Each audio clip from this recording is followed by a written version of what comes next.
Olá! Por que não falamos das nossas emoções nas empresas? Essa é a temática do nosso bate-papo de hoje. A minha entrevistada é a Mari Trindade, empreendedora e que acabou de lançar um livro com esse tema. Então fica comigo que o tema vai ser bem legal.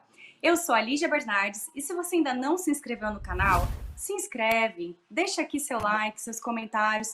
Nunca pedi nada. Por que isso é tão importante para mim? Para eu saber que vocês estão gostando dos conteúdos e porque é a forma que o YouTube entende que o conteúdo é relevante e manda para esse mundão. Mari, bem-vinda ao canal. Obrigada por ter aceitado o convite. Oi! Imagina, muito obrigada, que introdução maravilhosa. Obrigada por estar aqui, obrigada pela oportunidade de conversar com você. Que legal. E para quem não sabe, eu e a Mari, o ano passado, a gente se encontrou em algum momento e aí falou, nossa, eu tô com um canal, vem para cá. E ela falou, não, deixa eu lançar meu livro primeiro e cá estamos. Então, coisa muito boa, né? Com certeza, com certeza. É uma experiência muito incrível lançar um livro e, enfim, é muito bom estar aqui conversando com você. E deu certo, nosso combinado deu certo. A gente está aqui agora para conversar um pouquinho sobre esse tema super importante para todo mundo que precisa trabalhar na vida, não é mesmo? Com certeza.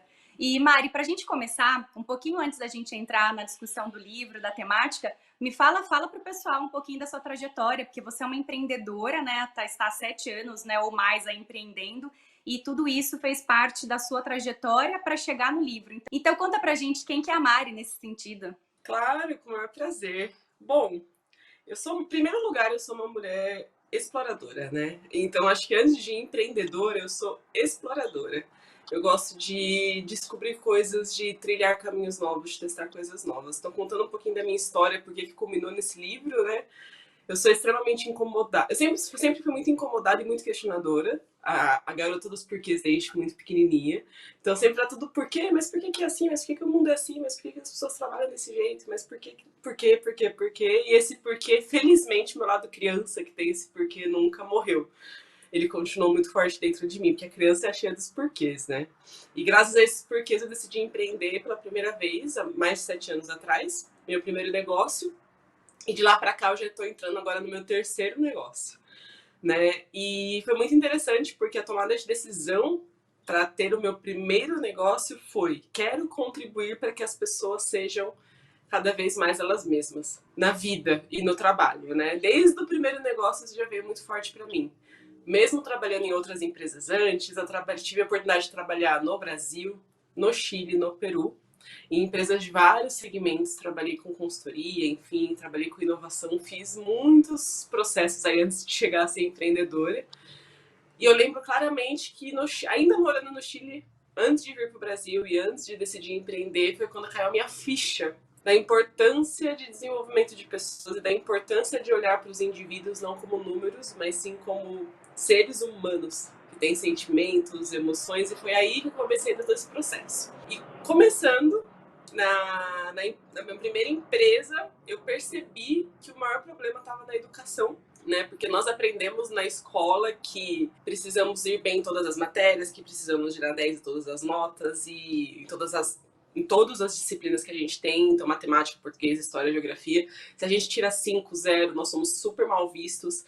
Eu posso tirar 10 em português, tirar 0 em matemática e o meu 10 não vai ser valorizado, né? Muito menos falar, nossa, você poderia ser uma ótima escritora, por exemplo.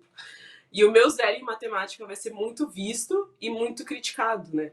Então, mesmo que não seja o meu talento trabalhar com matemática, estudar matemática, eu preciso me matar para matemática para ser minimamente boa naquilo, porque é o que o mundo pede, é o que as pessoas pedem. E isso já caiu a ficha para mim desde aquele começo. Então, meu primeiro negócio foi focado em educação. Fiquei 4 anos prestando consultoria para transformar escolas em algumas unidades de escolas aqui em São Paulo, onde eu estou hoje. E depois de 4 anos eu me frustrei muito, porque em 4 anos eu não consegui mudar absolutamente nada. Eu percebi que era muito difícil virar a chavinha de professor, não só de professores, de pais também. Os pais querem que os filhos aprendam da mesma forma que eles aprenderam há 20, 30 anos atrás. Isso chega até a ser bizarro, né? Quando a gente pensa dessa Sim. forma. eu não me conformava. Falava, mas na sua época não tinha nem internet. Como que você quer que seu filho aprenda da mesma forma? Então, era bem desafiador o processo. E aí eu desisti, literalmente desisti. Falei, deu, pra mim, meu emocional não aguenta mais. Porque era muito... Eu chegava a sair chorando, às vezes, de sala de aula, sabe? Eu entrava em sala de aula, acompanhava a aula e acompanhava professores, e eu saía chorando, às vezes, de desespero mesmo, de ver aquela situação e ver que tava dando tempo de vida. Então eu acabei desistindo mesmo desse caminho. E aí eu fui pra minha segunda empresa e falei, não, agora eu quero trabalhar só com adultos, chega de trabalhar com crianças, chega de tentar resolver esse problema na base, eu vou tentar resolver com os adultos mesmo. Aí foi quando eu criei minha primeira empresa, foi a Poré, a segunda empresa foi o Zero. E aí foi quando eu comecei a trabalhar o tema de emoções dentro das empresas. Né? Falei, vou trabalhar com os adultos. E aí nessa segunda empresa eu consegui parcialmente resultados um pouquinho melhor. Por incrível que pareça, muito mais fácil fazer mudanças dentro de uma organização privada do que dentro do setor educacional. É muito mais fácil. Eu não achava isso, mas é muito mais fácil. Então eu consegui alguns resultados também com isso. Mas ainda assim não era aquilo que eu queria, porque muitas vezes as empresas ainda tem um costume de não conseguir olhar ainda para o indivíduo, tem um hábito, né? Tem uma cultura que foi criada desde a Revolução Industrial, muitas empresas que ainda existem hoje foram criadas no século passado. Né? Então existe toda uma cultura focada em dados, em números, em resultados, que desconsidera o lado humano dentro das organizações. Então mesmo com o Zero, eu consegui fazer coisas muito bacanas, consegui sim emplacar projetos muito interessantes, que fez sim mudanças, mas ainda no nível que pra mim, Marina, é superficial. Né? Então aí eu decidi fazer meu novo negócio agora, chama Ser. Então é uma nova empresa que chama Ser, que realmente foca no indivíduo. E aí, a partir disso, fazer todo um movimento dentro das organizações para transformar a estrutura de trabalho. Então, agora, meu foco não está somente em trabalhar as emoções, mas mudar a forma como se contrata, como se relaciona, como se faz gestão, transformando tudo isso com um olhar de autoconhecimento dentro das organizações. Então, agora esse é meu terceiro passo. E aí, vale falar nesse momento que é a segunda vez que eu quebro financeiramente. Então, eu gosto de falar dessas coisas, porque as pessoas têm uma ilusão de que quem é empreendedor ou quem cria e tudo mais é um mundo cor-de-rosa, né? Porque tem liberdade, que pode fazer o que quer. Não, eu quebrei com a Poré, eu quebrei com o Zero. Com o Zero eu quebrei muito pior que com a Poré, inclusive, que conforme você vai crescendo, você vai quebrando, você pode quebrar muito pior, né? Então, financeiramente falando, eu tô com uma dívida gigante. Mas eu aprendi a lidar com o dinheiro de uma forma diferente. Aprendi a olhar para o dinheiro como um fluxo que vai e vem e que faz parte, às vezes, a gente perder para ganhar, né? Que faz parte a gente perder para aprender o que precisa aprender e aí dar o próximo passo. Então, eu tô aí nessa jornada do ser, nesse terceiro passo. Resumidamente, essa é a minha história. Não, Marina, assim, de tudo que você comentou aqui, eu acho que dá pra gente fazer uma outra entrevista só pra falar da sua jornada de empreendedora, né? Porque falar que não só quebrar duas vezes, mas de ter empreendido em duas empresas diferentes, estar começando a terceira. Aqui, ó, pessoal de casa, quem gostou só dessa introdução, já comenta aqui, quero saber mais sobre o empreendedorismo da Mari, que a gente volta, porque acho que vale um único capítulo só disso, né, Mari? Com certeza, com certeza. Tem muita história para contar, por isso que eu falei, vou resumir bastante. Mas é porque tudo isso tem a ver com o livro, por isso que eu fiz questão de contar. Não, excelente. Excelente, porque isso mostra um pouquinho, né, quem que é a Mari que tá aqui com a gente. E Mari, entrando agora um pouco mais, né, porque assim, gente, eu li esse livro, eu fiquei encantada, foi daqueles livros que você devora, fiquei lendo durante 3 dias, eu fico, preciso ler meu livro, preciso ler, porque tem muita identificação para qualquer pessoa que trabalha em alguma empresa. E a primeira pergunta que eu quero trazer para você explicar um pouquinho pra gente é se você acredita que a gente é uma pessoa como profissional e uma pessoa na vida fora do trabalho. Se isso é mito ou verdade sob a sua perspectiva. Na minha perspectiva, claro que depende. Depende de algumas situações, né, que a gente acaba vencendo no trabalho. Mas, em geral, na grande maioria das vezes, nós somos uma pessoa na vida pessoal e uma pessoa na vida profissional. Né? E também depende diretamente com quem nós estamos nos relacionando. Pode ser que eu tenha dentro da empresa, que eu seja dentro da empresa com o meu par, que é a pessoa que trabalha do meu lado, eu tenho uma relação super natural e eu seja quem eu realmente sou. Mas aí quando entra, por exemplo, alguém que é superior, um gestor ou um diretor ou alguém que tem um peso maior, eu acabo colocando algumas máscaras, né? Por alguns, enfim, crenças que a gente carrega dentro das organizações, né? Então, às vezes, gosto de usar a expressão que depende, mas na maioria das vezes a gente acaba ocultando coisas da nossa essência, da nossa alma, dos nossos talentos dentro das organizações, porque existe uma crença. E o que é crença? É algo que as pessoas acreditam, né? Não quer dizer que seja bom ou ruim, mas é algo que se acredita. Então, existe uma crença dentro das organizações, dentro das empresas, de que existe um único jeito certo de fazer as coisas. Existe o jeito que se faz ali, essa é a forma de fazer gestão, e não existe outra forma de fazer gestão. Essa é a forma de se relacionar com pessoas de outra forma. Esse é o jeito de fazer projetos, e não existe outro jeito. Então, como existem essas crenças, a gente acaba falando, não, eu tenho que fazer do jeito que eles estão falando que eu tenho que fazer. E aí a gente acaba fazendo o quê? Acaba colocando máscaras, que eu brinco mesmo, assim, máscaras, para ser aquilo que a gente não necessariamente é. Mas é porque falaram que daquele jeito funciona, né? Só que talvez pra gente não funcione. E talvez o jeito que está sendo dado, pra mim, Marina, por exemplo, não sei fazer gestão de projetos desse jeito. E eu fico frustrada, eu fico com dor de cabeça, e isso me estressa, e eu fico nervosa, eu fico tentando, eu não consigo, mas mesmo assim eu coloco uma cara de paisagem, então se tivesse tudo bem, né? E não consigo demonstrar necessariamente o que eu estou sentindo. E eu acho que tudo isso que você está trazendo, Marina, ele se conecta muito com o autoconhecimento, que é muito que você explora no livro. E aí eu gostaria até que você trouxesse como que o autoconhecimento ele está relacionado com essa identificação de quais são nossas crenças limitantes e, consequentemente, como que a gente vai atuar dentro de ambientes corporativos. E conta também como que o seu autoconhecimento, a sua jornada, foi essencial para você chegar em todos os conceitos que você explora no livro, que eu acho que foi uma parte, assim, para mim, muito, muito rica e emocionante de ler o seu relato no começo da história. Bom, primeiro falando de autoconhecimento dentro das organizações, né? Bom, acho que na verdade eu vou começar primeiro por mim, que é mais fácil. Eu sou uma mulher muito sensitiva. Eu sou emotiva, eu sou sensitiva, eu sou intensa, eu consigo sentir o que as outras pessoas estão sentindo, eu consigo perceber os ambientes, né? Então, sempre foi muito engraçado pra mim, porque existe a palavra, não sei se não diria hipocrisia, mas sabe quando você fala uma coisa e faz outra? Esse falar uma coisa e fazer outra, pra mim, que sou extremamente sensitiva, pega muito.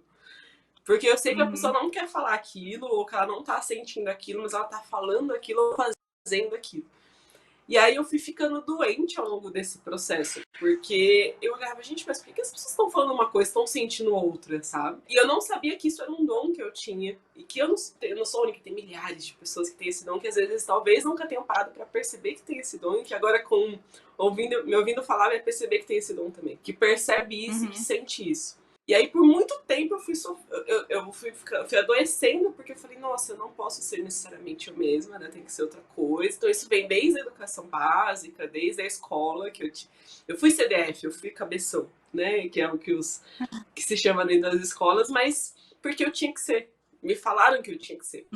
Não que necessariamente eu queria ser, né? E eu sempre fui a melhor aluna, e aí eu passei numa excelente universidade pública e, enfim, em terceiro lugar no meu curso e aquelas coisas todas. E aí, quando chegou na faculdade, eu já estava extremamente doente. Fisicamente. Eu tive desde os meus, sei lá quando, desde os meus 15 anos de idade eu tinha gastrite. Mas assim, muito forte, não era pouco. Depois essa gastrite virou não chegou a virar úlcera, mas eu cheguei a tomar muito remédio para gastrite. Depois disso, por muito tempo, eu passava muito mal no sistema gastrointestinal. Aí chegou um momento que eu descobri que eu tava com colite, que é um problema no intestino. E faz uns 5 anos, mais ou menos, que eu descobri isso. E eu vivia mal, eu vivia passando mal, e eu comecei a tomar remédio forte. Eu era inchada, então eu era fisicamente falando, eu era inchada, não necessariamente de gordura, mas inchaço, sabe? Eu era redonda, assim, e o corpo tava pesado, tava cansado, e eu não sabia o que que era. E eu fui entendendo depois que é porque, pra quem não sabe, né, aí já vem autoconhecimento, o sistema gastrointestinal, ele digere também as emoções. Ele não digere só comida, né? Ele digere também as emoções. É neste lugar onde também as emoções são digeridas.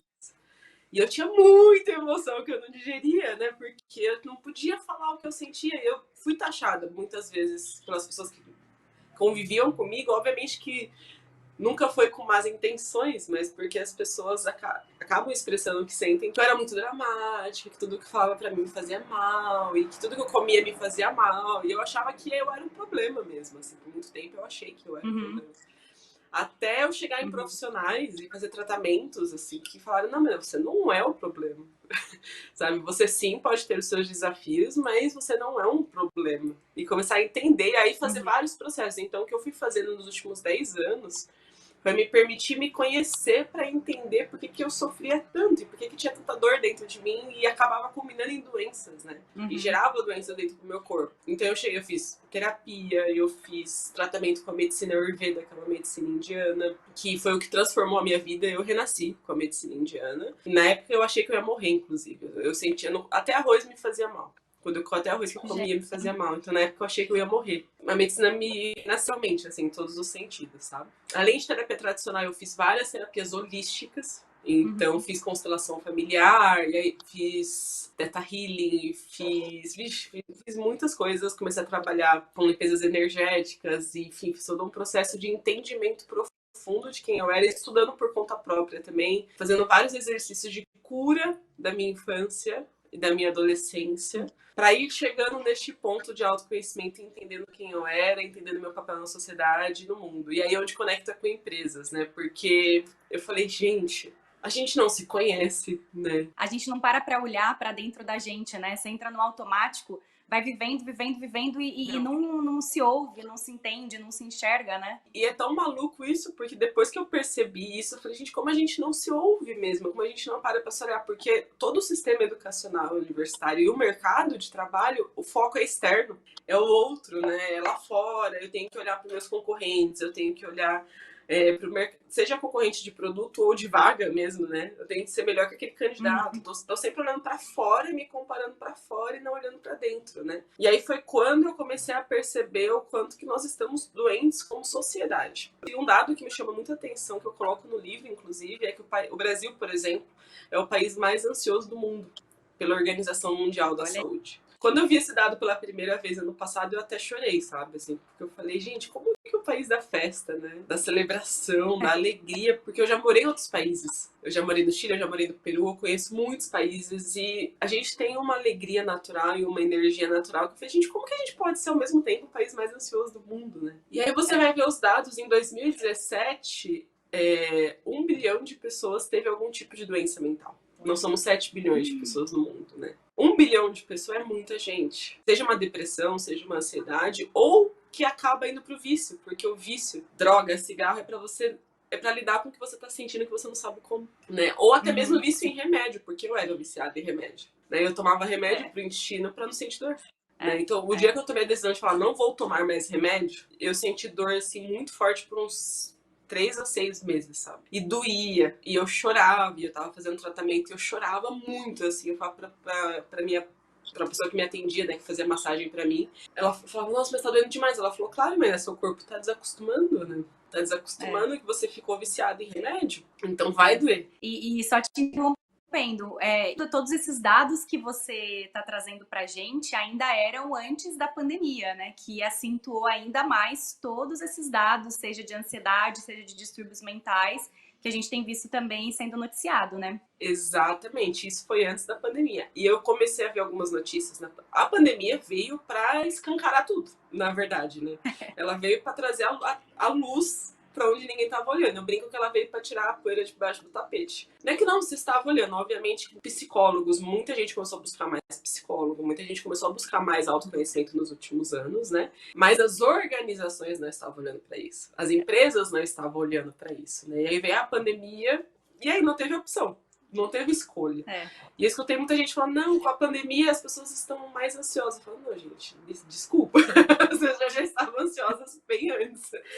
Bem antes, não é só com a pandemia. A pandemia pode ter potencializado um alto nível de ansiedade, mas isso já estava acontecendo, sabe? Só que ao mesmo tempo, parar e olhar para isso de verdade, e olhar para esse problema de verdade, e curar este problema de verdade, ainda é um grande tabu nas organizações. Que é o que eu trago muito no livro, eu falo muito sobre isso, que ainda é muito difícil para as empresas pararem as suas operações, tirar um pouco o olhar da operação e do lucro e olhar para a pessoa, colocando o mesmo peso. Não é que o lucro não seja importante, obviamente que ele é importante. Não é que os resultados não sejam importantes. É óbvio que ele é também importante.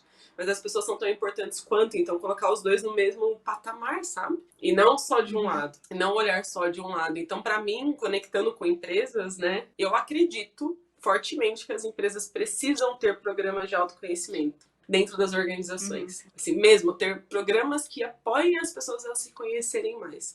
Dado que hoje o sistema educacional ainda não traz isso. E, né, vai demorar um bom tempo ainda para o sistema educacional conseguir trazer isso de forma robusta. E além disso, que as empresas utilizem os talentos das pessoas de acordo com o que elas realmente são. Acaba acontecendo muito de uma pessoa, por exemplo, todo mundo fala, é importante ser inovador. Né? Você tem que ser disruptivo, pensar fora da caixinha. Cara, tem gente que não tem esse perfil. As pessoas não são necessariamente valorizadas, né? Ou são deixadas de lado, até estão trabalhando, mas não são assim, não crescem, não se destacam, porque você tem que, para crescer e para se destacar, você tem que ter um perfil X, Y, Z. Tem que ser assim. Você tem que falar quem você é, você tem que se mostrar, senão você não cresce. Por quê? Né? Existe uma única forma de crescer? Não existe, existem várias formas de crescer. E aí, às vezes, a pessoa fica se forçando a ser algo que ela não é. Ela também não sabe que ela não é, então é inconsciente, às vezes, o processo. Aí ela fica doente, porque ela não sabe que ela não é aquilo. E aí cobram isso dela, e aí vira uma bola de neve. E aí, quando a gente pensa no lado dos líderes, desde os donos até os gestores, né? Também falta muito autoconhecimento. Claro que alguns podem ter mais, outros menos, mas ainda falta muito autoconhecimento, porque quando você você entende o outro, né? Quando você se entende em primeiro lugar, quando você se conhece em primeiro lugar, você entende o outro. E eu conto muito no livro o quanto eu já fui uma péssima líder e o quanto eu ainda não sou a líder que eu quero ser. Sabe? E essa consciência é muito importante, sabe? Porque eu já fui extremamente crítica com as pessoas que trabalhavam comigo, chata. Tava, não, mas é tão fácil, como que você não consegue fazer isso? Sabe? Eu já fui essa pessoa e de vez em quando eu ainda sou, porque é muito inconsciente esse processo. Quando a gente pensa na estrutura das empresas, das organizações, a partir do momento que tem um que manda, né, em cima, que é o dono, e vai descendo, né, vai abrindo uma pirâmide, tem que fazer do jeito que aquele ali lá de cima quer, porque é o sonho dele. Tá todo mundo ali trabalhando pro sonho daquela pessoa, né?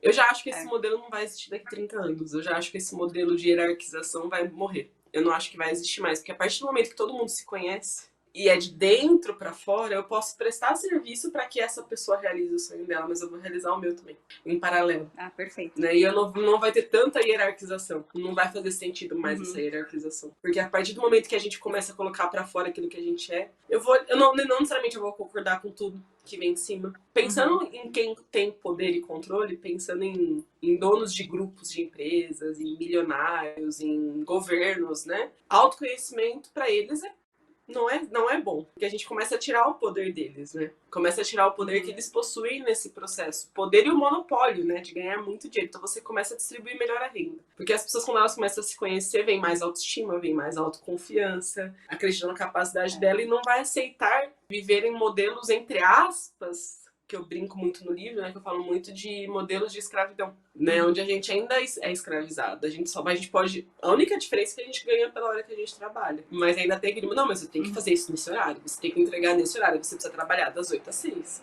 Você tem que estar disponível para mim mesmo, que você não esteja fazendo nada. E Mari, outra coisa também que eu acho que é muito legal para quem tá... Tem 2 pontos que eu quero fazer, mas eu vou trazer um primeiro. Que você traz muito forte isso no livro, traz um exemplo seu. E eu acho que quem está assistindo aqui vai ter algum exemplo pessoal ou profissional, que é a dificuldade que a gente tem de receber feedbacks negativos. E você traz muito isso no livro com relação à luz e sombra. Traz um pouco disso pra gente, porque eu acho que está muito relacionado com o que você está trazendo aí das máscaras e tudo mais que a gente tem, que começa de como a gente se enxerga para depois conseguir lidar com essas situações nas empresas.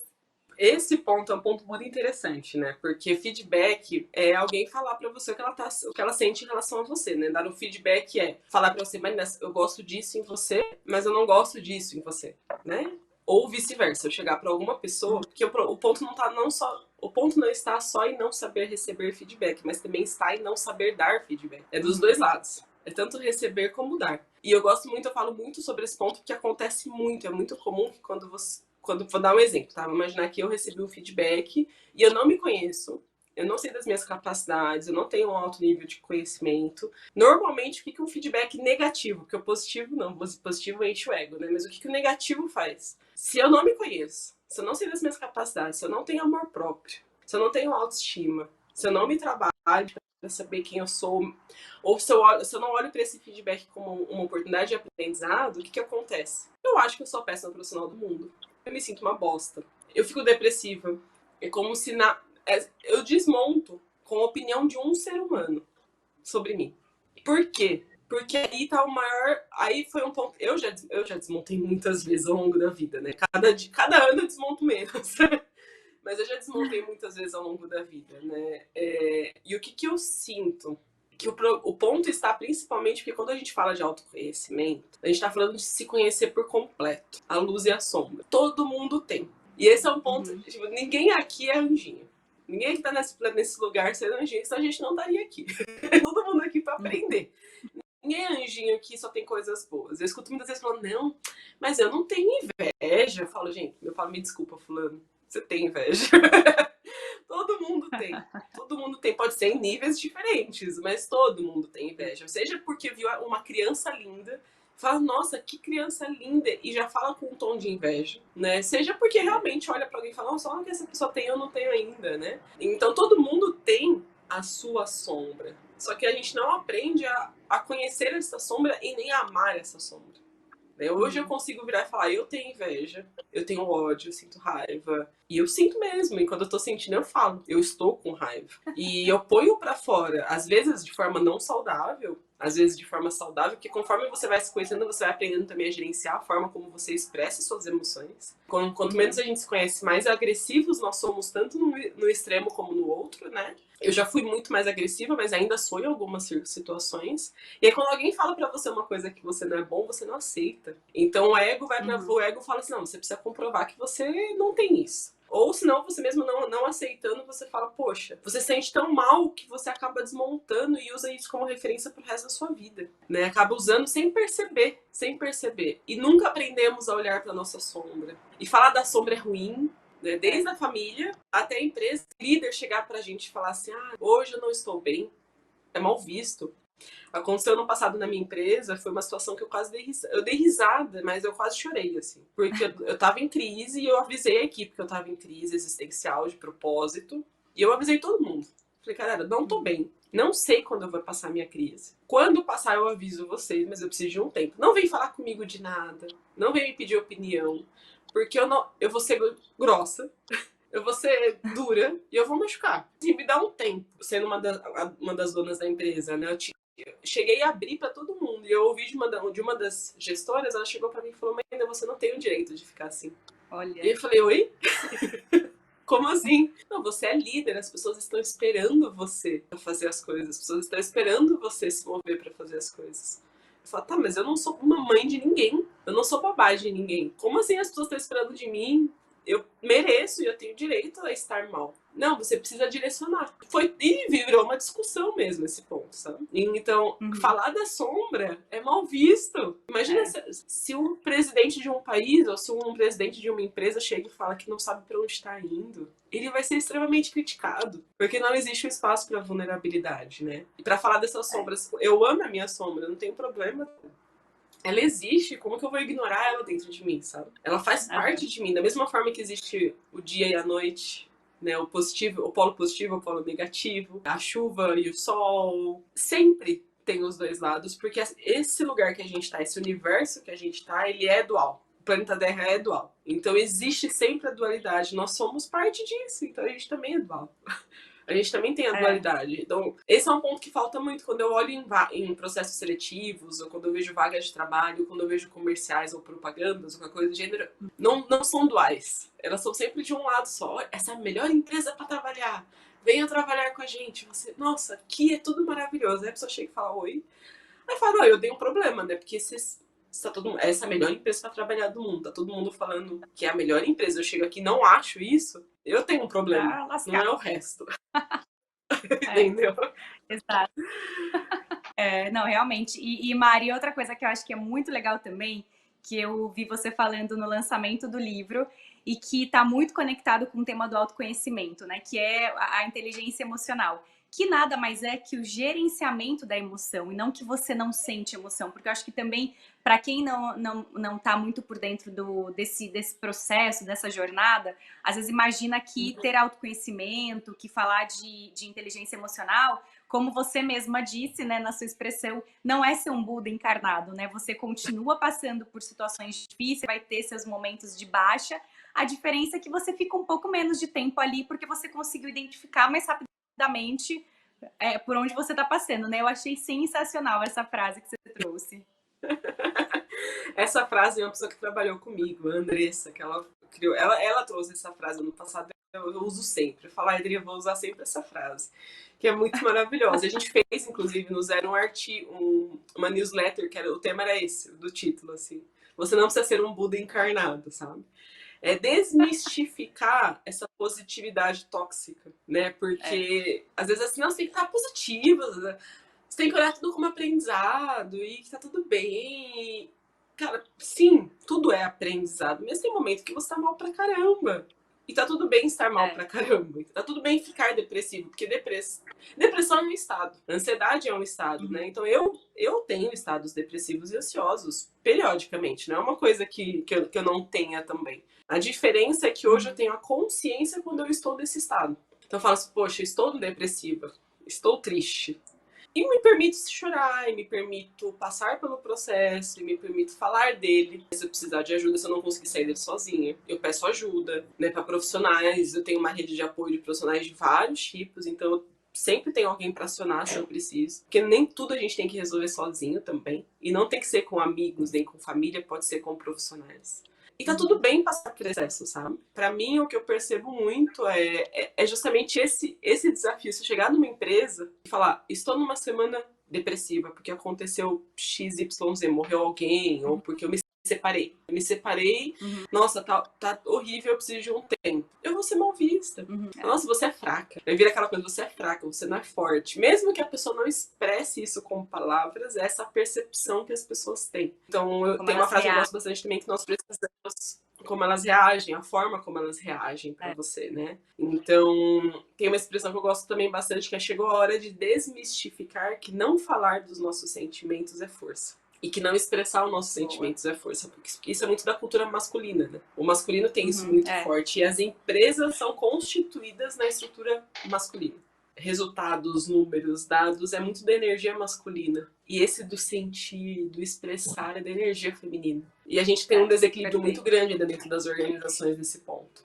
Com certeza. E Mari, assim, sério, eu acho muito inspirador. A gente poderia ficar aqui, assim, sei lá, dá pra fazer temporadas de bate-papo com essa temática, porque eu acho que tem muito caldo, né? E é algo que a gente está vivendo muito fortemente. O que eu queria que você deixasse para as pessoas agora, chegando mais para o final do nosso bate-papo, é quais são os próximos passos, ou o primeiro passo que você daria para quem se identificou com o que a gente está conversando, seja um líder que está assistindo a gente, que gostaria de começar a iniciar essa mudança, ou alguém que se sentiu incomodado, mas também não entendeu, me identifiquei com algumas coisas que a Mari trouxe, ai meu Deus, que estado de situação que eu tô. Então, que primeiro passo que você traz para quem realmente se sentiu tocado de alguma forma por toda essa temática que a gente está discutindo aqui sobre as emoções? Olha, tem muita coisa que dá pra fazer, mas eu vou partir de algo bem simples, tá? Não é complexo. Se auto-observar. Antes de fazer qualquer coisa, antes de sair buscando o processo de autoconhecimento, antes de sair querendo mudar os outros, né? Mudar a equipe, mudar a empresa, para e se observa todos os dias. Como que tá se sentindo? Se tá com energia, se não tá com energia. Percebe que o estômago tá pesado, como se não tivesse digerido, se não tá. Sente dor de cabeça, não sente. Quando se comunica com as outras pessoas, se comunica com agressividade, se comunica de forma calma.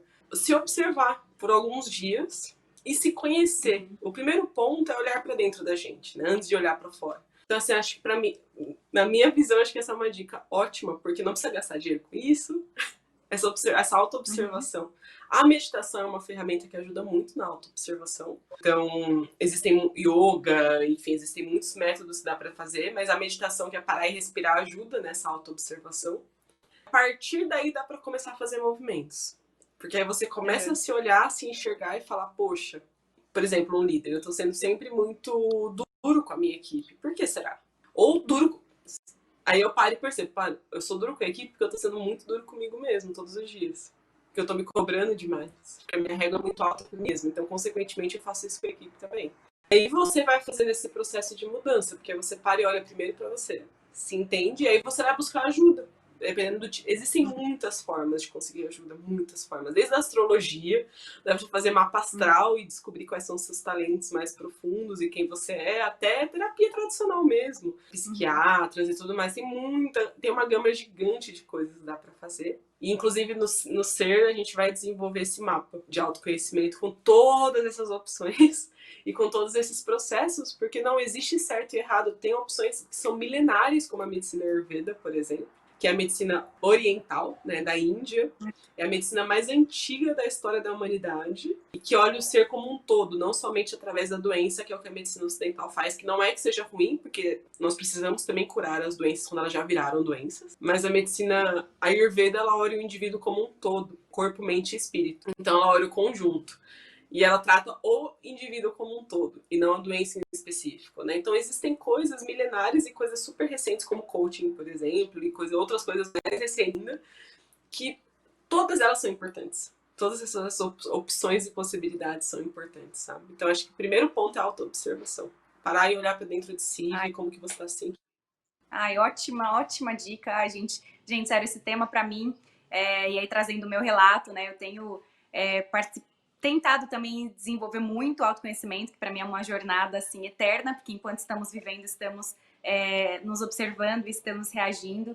E eu acho que a provocação que você traz dessa temática do autoconhecimento e das emoções nas empresas eu não tinha visto ainda. E aí a única dica, né, Mari, que eu quero acrescentar a que você trouxe, que além de se auto-observar, leia o livro, né? Óbvio. Ah, com certeza. Eu acabei não falando, mas que bom que você falou. O livro, ele levou 4 anos para ser disponibilizado. Não foi 4 anos sendo escrito, mas foi 4 anos de processo de autoconhecimento meu para conseguir colocar ele para fora. Ele é um livro muito especial, que ele traz na primeira parte o meu relato do que eu vivi e depois eu conecto isso com as empresas, né? Você acredita junto comigo que é possível fazer uma transformação nas empresas, que é possível mudar o modelo de trabalho, que é possível ter estruturas de trabalho mais saudáveis? Leia o livro e faça parte desse movimento comigo. Vamos juntos aí unir forças e fazer essa transformação a partir de nós mesmos. Ah, excelente, Mari. Muito obrigada por esse momento aqui. E antes até por você estar aqui comigo, agradecer pela sua jornada, porque foi a sua jornada que fez todo esse movimento começar. E já te falo, você já mexeu comigo, a minha forma de encarar o meu trabalho e meu dia a dia já foi diferente depois que eu li o livro. Então, muito obrigada, muito obrigada. Imagina, obrigada a você pelo convite, pela conversa. Eu fico feliz em saber que já foi útil de alguma forma. Esse conteúdo do livro acabou de ser lançado, faz menos de um mês que foi lançado. Foi agora em agosto, né, que foi lançado, então ainda tem bastante coisa ainda para surgir desse movimento. E eu que agradeço. Você faz um trabalho maravilhoso entrevistando pessoas. Eu adoro conhecer pessoas, então eu adoro o trabalho que você faz e estou muito feliz de poder estar aqui com você, conversando com você. E é isso. Muito obrigada pela oportunidade. E até uma próxima. Quem sabe se as pessoas deixarem no comentário os interesses de ouvir mais. Deixa aí, se vocês quiserem mais, pode deixar no comentário. Olha, quero ouvir mais sobre isso com a Mari, a gente vai fazendo outros por aí, tá bom? Excelente, ótimo. Tá joia. Obrigada. Um beijo. Um beijo.